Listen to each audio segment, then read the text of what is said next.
Nombres de Dios, clase 6, audio 2. También podemos añadir sobre el Olam, en cuanto a su uso y las implicancias que tiene su significado, que se destaca el hecho que Dios es inmutable cuando vemos el nombre del Olam. Ahora vamos a ver algunos pasajes. Se destaca el hecho que es inmutable y también que se refiere a su fuerza inagotable, su superioridad en cuanto a resistencia, estabilidad. Vemos que destaca que Dios es inmutable y se refiere a su grandeza y su fuerza inagotable. Por ejemplo, Salmo 105. Porque Jehová es bueno, dice, para siempre es su misericordia y su verdad por todas las generaciones. Para siempre, ahí está la palabra Olam, y habla de el carácter de Dios, la misericordia de Dios, la estabilidad que eso tiene. Eso es algo que está fijo, que no cambia, y que está en correlación con el resto de su carácter y sus atributos. Y esto impacta a nuestras vidas, impacta nuestras generaciones, porque es su verdad por todas las generaciones. Interesante. Debemos destacar ahí cuando dice verdad, porque nosotros entendemos que misericordia y verdad van de la mano. Es un principio bíblico, está conectado. Vos cuando leas sobre todo los libros poéticos o salmos y otros pasajes bíblicos, vas a encontrar que la misericordia de Dios es exaltada en el contexto de la verdad, y viceversa.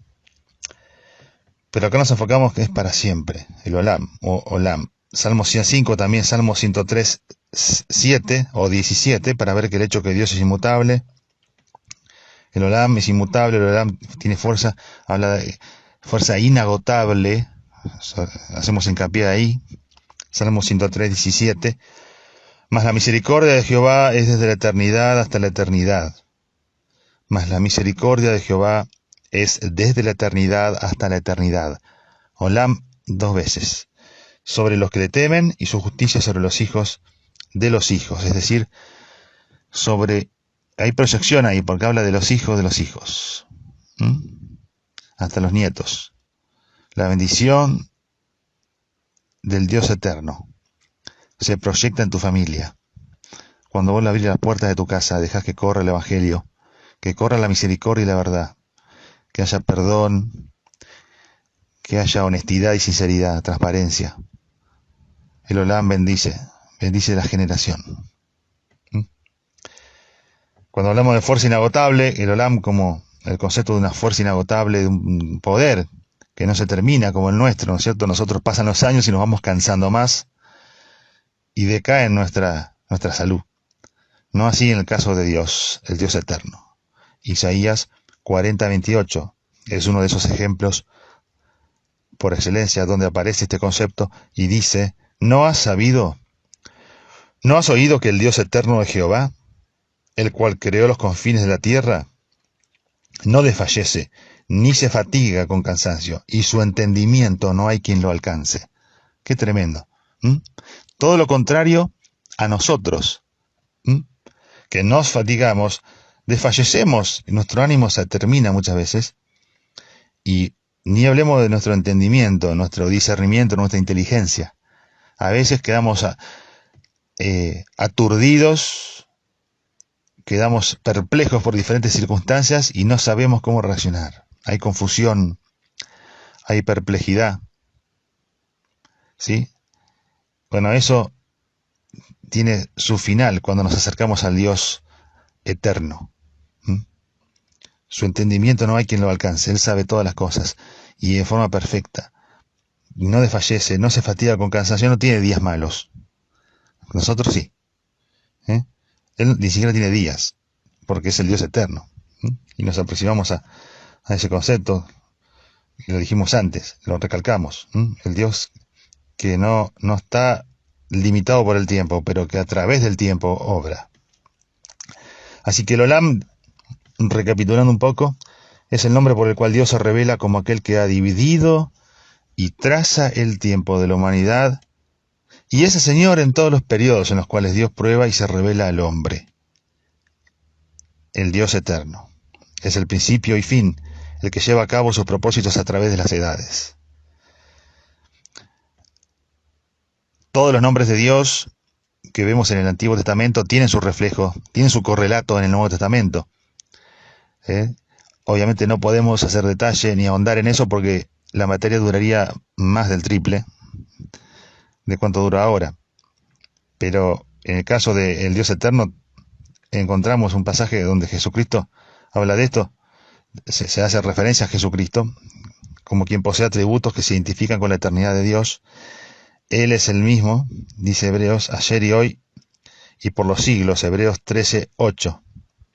Y obtuvo para nosotros la redención eterna, Hebreos 9:12.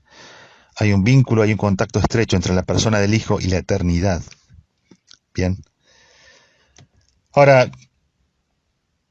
todo muy lindo, podemos decir, pero ¿qué pasó ahí en Berseba? ¿Qué pasó en el pozo del juramento? ¿Qué pasó con Abimelech, los filisteos? Pues bien, habían pasado 25 años desde la llegada de Abraham a Canaán para el cumplimiento del inicio de una de las promesas de Dios, la de la descendencia. Se confirma claramente la fidelidad de Dios. ¿Sí? Vemos que nace Isaac en este capítulo y se concreta de una forma milagrosa. El relato del nacimiento, que es el que le da contexto a esto de el Dios eterno, sí, ya que sucede antes, pero está ahí pasando todo, más o menos en forma contemporánea. El relato del nacimiento es muy sencillo, es breve, al principio del capítulo, y hasta parece que ignora toda la angustia y la espera que habían precedido a ese acontecimiento, porque fue un acontecimiento milagroso, sobrenatural y el más relevante hasta el momento, si podemos marcar, ¿sí? Si marcaríamos un evento, bueno, este es el evento, el acontecimiento. Pero se resaltan igual algunas cosas importantes del nacimiento de Isaac. Y estas cosas que podemos destacar tienen que ver con el Dios eterno. No en vano Abraham, después de varios días, o no sabemos cuánto tiempo pasa, no en vano él pone ese nombre en ese altar. Se habían pasado cosas en su corazón, en su mente, había tenido una experiencia de fe y de conocer a Dios y de ver la mano de Dios obrar. Entonces, entendemos que estos acontecimientos y estos detalles hacen a esta situación.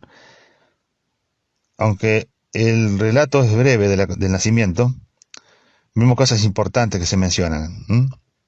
3 veces se menciona que es Dios quien hizo esta obra, porque se indica que, como había dicho Dios, Dios hizo como había prometido, y en el tiempo que él había indicado, sobre todo el tiempo. Fíjense que eso estaba haciendo mella en su mente, evidentemente en la mente de Abraham, para hacer esa declaración hacia Dios, esa declaración de eternidad. Bien, no es fácil, no era fácil en ese contexto politeísta y en esa edad de la historia tener esas perspectivas de tiempo y eternidad. Pero Abraham lo tuvo, y Hebreos 11, en realidad, no solamente el capítulo 11, pero además tenemos otras referencias en la Biblia, pero por excelencia Hebreos 11 es una referencia a la perspectiva eterna de la mente de Abraham. ¿Sí? Y yo pienso que tiene conexión íntima con este nombre, este momento, donde él edifica ese altar. Así que se demuestra claramente que Dios había hecho este milagro. Además, si sumamos a esto que prácticamente los dos tenían una edad promedio de 100 años, ¿sí? Génesis 17:17. Prácticamente desde el punto de vista natural era imposible que ellos procreen. Pero Dios interviene y hace que las cosas sucedan y cumple su propósito. Ahora, cuando vemos y seguimos recorriendo un poco la historia, vemos que también se termina la relación de la familia de Abraham con la sierva egipcia Agar. a partir de una situación de la cual Dios interviene también y controla y permite, Agar e Ismael ya son expulsados, ellos son despedidos, se van y no tienen más relación con la familia. Dios toma control de esa situación también y cuida de Agar y su hijo en el camino y en el desierto, y sin dejar de ser fiel a su propósito y a las condiciones y a todo lo que él había pactado. Y él se hace cargo, si podemos decirlo de una forma, Dios se hace cargo aún del error humano que había sucedido y protege a esta sierva, protege a su hijo, originando o siendo una de las causas esto de otro de los nombres de Dios. Habíamos visto el pozo del viviente que me ve, el Roy también, en una situación donde Agar adora a Dios y busca la dirección de Dios. Eso también sucede. Y por último destacamos también que Abraham y Abimelech, cuando hacen ese convenio, eso queda plasmado además en que Abraham planta un árbol. Este árbol es un tamarisco y lo planta para memorial y dedica lugar en adoración a Dios eterno, como vimos antes. Ahora, el tamarisco es un árbol propio de esa zona desértica. Ese árbol es de crecimiento relativamente rápido, pero es perenne y resistente, ¿sí? Así que tiene una nota, tiene una conexión también con la eternidad, con el concepto del Dios eterno, ¿sí? Porque hay un crecimiento rápido en el tiempo, pero después hay una proyección en el tiempo, porque es perenne y porque es resistente a los desiertos, a la sequía, a las inclemencias de un clima desértico. Así que Abraham hace esto en Berseba, ¿sí? Con este título de Elolam, entonces Abraham reconoce y proclama la eternidad de Dios y que su presencia y que su gracia no están limitadas al tiempo, mi querido hermano. Que esto te dé ánimo y que podamos nosotros mirar hacia atrás en el tiempo y ver ese brazo de Dios extendido, el brazo del Dios eterno que gobierna la eternidad, que interviene en el tiempo. Y hagamos un altar, que plantemos nuestro tamarisco, es decir, que establezcamos recordatorios concretos que hablen de que Dios es fiel. Mi Dios es inagotable, su entendimiento no hay quien lo alcance. Y todas aquellas cosas que yo hoy no entiendo, que me están ocultas y me están veladas, Él las va a revelar a su tiempo y según su soberanía, según yo necesite en mi vida. Inclusive en esta ratificación de la fe de Abraham hacia Dios, pone también de manifiesto otra cosa. Pasaron o pasarán más de 5 siglos desde Abraham hasta que los israelitas conquistaron esa tierra donde él estaba y la poseyeron. Esto nos muestra, y recién estaba nacido Isaac, ¿entendés? Faltaban 500 años para que se cumpla cabalmente la promesa de Dios, el plan de Dios, el propósito de Dios. Abraham no tenía todo, no sabía todas las cosas todavía, pero empezaba a cambiar su actitud, empezaba a tener una visión celestial de las cosas. Y lo saludaba de lejos y caminaba por fe. Y nos incentiva hoy a nosotros. No sabemos qué va a pasar en el futuro, pero sí podemos tomar decisiones que van a indicar y van a generar el legado que vamos a dejar. ¿Qué van a ser los hijos de nuestros hijos? ¿Qué recursos vamos a dejar para que Dios utilice para su obra? Hay mucho que podemos hacer hoy para impactar la eternidad.